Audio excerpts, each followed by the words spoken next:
Agora vamos mudar de assunto e falar da briga do Espírito Santo pelo dinheiro do petróleo. O Senado adiou a votação sobre a divisão dos royalties. Ontem, o governador Renato Casagrande se reuniu em Brasília com ministros, deputados e senadores. E o governo federal ficou então de apresentar uma nova proposta para a divisão dos royalties. Espírito Santo, Rio de Janeiro e São Paulo têm total interesse nessa votação porque são os 3 maiores produtores de petróleo do país.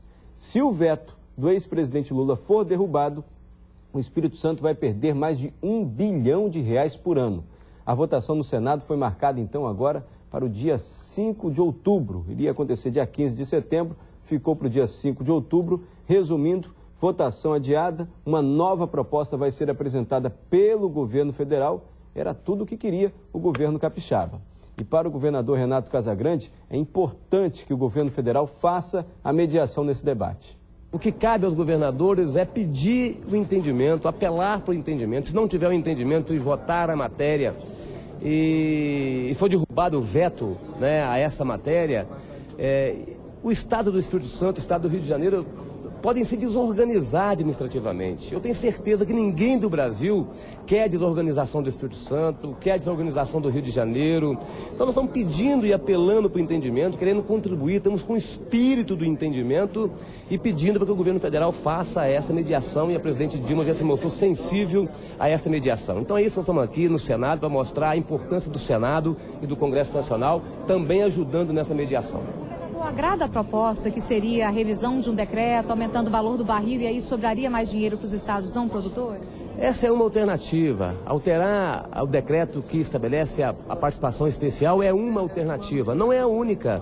O governo federal pode apresentar outras alternativas, mas eu repito que nessa busca, nesse espírito do entendimento, nós estamos aqui à disposição do governo, né? Hoje já estive em contato com a ministra Gleice, já estive em contato com a ministra Ideli, já estive em contato com o secretário executivo Nelson Barbosa, com o ministro da Fazenda Guido Mantega. Estou conversando com o governo, já conversei com a presidente Dilma. A presidente Dilma sabe que uma matéria dessa votada de forma desequilibrada pode desequilibrar o Estado do Espírito Santo, o Estado do Rio de Janeiro, pode criar um ambiente político ruim aqui no Congresso Nacional. Então é muito importante que nós busquemos o entendimento. Estamos aqui fazendo um mutirão pelo entendimento com relação a essa matéria, que todos do Brasil possam sair ganhando. Já tem propostas tramitando no Senado e na Câmara. Tem proposta do senador Dornelles, do senador Ricardo Ferraz, do senador Wellington Dias, tem proposta tramitando na Câmara, tem a proposta do ex-presidente Lula. Tá? Então, eu acho que essas propostas estão servindo de base para o governo estudar, para o governo analisar. Então, a nossa expectativa é de que o governo queira manter esse equilíbrio federativo e que o governo está desejando manter um ambiente político estável e adequado para que a gente possa discutir este tema e outros temas aqui e que tenham necessidade de aprovação e de entendimento entre as lideranças. Pois é, se o Espírito Santo for derrotado aí nessa questão da divisão dos royalties do petróleo, não só o governo perde arrecadação, muitos municípios também. E por isso prefeitos aqui do interior que recebem os royalties também estão preocupados e muito. Nós ouvimos 2 prefeitos. Hoje nós estamos aí com uma arrecadação na faixa de 2 milhões e 600 mil reais. Nós vamos ter aí durante um ano 30 milhões de arrecadação aproximadamente. Então isso significa num valor de 182 milhões é praticamente 20%, né? 15% a 20% da nossa receita anual. Então você vê que tirando esse recurso automaticamente vai criar um colapso no nosso município. Hoje o recurso do royalty, ele faz parte do dia a dia, praticamente, da administração pública, que são suas obras, né? É a limpeza pública, mas ainda acredito eu que ainda vai haver um bom senso, né, do governo federal dessa lei não passar. Caso o veto seja derrubado no Congresso Nacional, o município teria aproximadamente 20%, de 20% a 30% do que recebemos hoje, ou seja, de uma média de 7 milhões mês, cairíamos para 2 milhões. Todo o nosso investimento que está em andamento e programados para até final de 2012, eles estão calcados, fundamentados nos valores de royalties que estamos recebendo e iremos receber. Então, se isso acontecer, a primeira medida é parar os investimentos na cidade. Isso não tem outra solução, né? Além disso, diminuir o custo de manutenção da máquina pública, que aí pega também serviços e, consequentemente, pessoal. O que nós esperamos hoje é que todos tenham consciência de que é necessário se manter o veto à proposta de regulamentação da divisão dos royalties nesse país.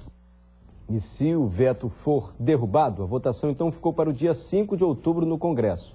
Se o Congresso derrubar o veto, essa participação aí do Espírito Santo, que consegue mais royalties com o petróleo, o Espírito Santo já perde imediatamente. Já é igual a divisão entre todos os estados, daí então a urgência do assunto e a preocupação dos prefeitos. Nós ouvimos aí o prefeito de São Mateus, Amadeu Boroto, e também o prefeito de Linhares, Guerino Zanon.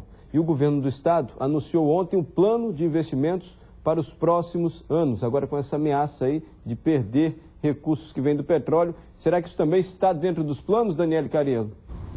Mário, você pode repetir a pergunta? Quer dizer, o Espírito Santo, ontem o governo anunciou o PPA, o Plano Plurianual, Plano de Investimentos para os próximos anos até 2005. Tem essa ameaça aí agora iminente da perda do dinheiro do petróleo. Isso foi pensado aí também no PPA? Pois é, quem vai responder essa pergunta para a gente é o secretário de Economia e Planejamento, Guilherme Pereira, que está aqui ao meu lado. E aí, isso vai influenciar também no PPA? Olha, com certeza seria uma perda significativa de recursos para o Estado, teria uma influência. Essa eu acho que é uma ameaça importante aí no nosso planejamento, mas como nós vimos aí na reportagem anterior, o governador Casagrande tem feito uma batalha muito grande.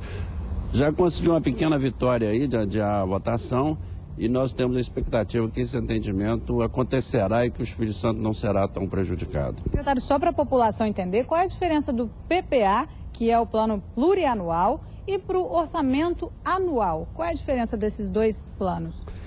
Olha, a legislação brasileira, ela diz que os governos, qualquer instância, municipal, estadual e federal, no seu primeiro ano tem que apresentar para aprovação da Assembleia um documento em que ele estabelece as principais ações, os principais programas que ele executará ou que serão executados nos próximos 4 anos. Quer dizer, e também, anualmente, depois, nós apresentamos o orçamento, que é o recorte daquilo que será feito em cada exercício. Nos estados que têm gestão moderna, que buscam introduzir a gestão por resultado, né, na sua forma de operar, eles têm 3 fases, portanto. Na primeira fase, fazemos o planejamento estratégico, que aí definimos as prioridades, aí discutimos com a população, entendemos, fazemos o diagnóstico, entendemos aquilo que é o principal, definimos os principais desafios que precisam ser enfrentados, as estratégias e os programas. Mas, secretário, a gente tem aqui, para os próximos 4 anos, a previsão de 45,55 bilhões de reais. Só que são 4 anos, é um período longo. Por exemplo, se nós perdemos essa batalha pelos royalties, esse número pode mudar? Pois é, como eu vinha dizendo, nessa primeira fase, então, definimos os programas, as ações, e é isso que está no plano plurianual de aplicação. Esses valores aí que nós teremos desembolso nos próximos 4 anos da ordem de 45 bilhões, são valores de referências para definir os programas e as ações que serão executadas. É isso que está foi submetido à Assembleia, conforme determina a lei, para ser aprovado. No próximo dia 30 de setembro, então, submeteremos o orçamento e esse orçamento, então, terá os valores definidos que faremos em cada ações. Agora, é claro que existem as ameaças que podem alterar o planejamento, seja uma questão de crise internacional que reduz os nossos receitos, seja a questão dos royalties, seja a questão da reforma tributária. E, nesse caso, teremos que ir nas leis orçamentárias e absorvendo esses possíveis impactos, que na verdade esperamos que eles não aconteçam. Secretário, Mário tem uma pergunta para o senhor lá no estúdio. Não, cara, eu só queria confirmar os dados então, quer dizer, não acontecendo nenhuma crise, o Espírito Santo mantendo os recursos do petróleo, a previsão então é de 45 bilhões em investimentos até 2015. 45,55 bilhões até 2015. E comparando com o último PPA, que foi de 31,56 bilhões, a gente tem aí mais dinheiro sendo investido. Eu só queria que o secretário explicasse rapidamente para a gente. O senhor falou em principais programas. Quais são os principais programas para onde esse dinheiro vai durante esse período? Pois é, uma outra diferença importante que cabe salientar aqui é que no orçamento Nós temos os investimentos e os gastos do governo. E nesse plano plurianual de aplicação, nós tratamos do setor público, portanto, das empresas públicas também. Então, agora, com relação aos principais programas que nós estamos submetendo lá, eles são 113 programas que estão sob análise, dos quais 16 nós chamamos que são programas estruturantes. Isso quer dizer o seguinte, que são programas prioritários, que são os programas principais para o plano de governo Casagrande, e eles são 16, esses programas. Eu posso citar alguns, por exemplo, o Espírito Santo Digital, o programa Incluir, o programa Estado Presente, né? O Incluir, que trata do combate à pobreza, o Estado Presente, que trata do enfrentamento da criminalidade, principalmente com ações de prevenção, o programa de mobilidade urbana, o programa de integração logística, enfim, são 16 programas que dão as características mais fortes do plano de governo. Tá certo, secretário. Muito obrigada pela entrevista. Então, Mário, é com você. Ok, Cariello, muito obrigado. Obrigado também ao secretário pelas informações. E a seguir as novas...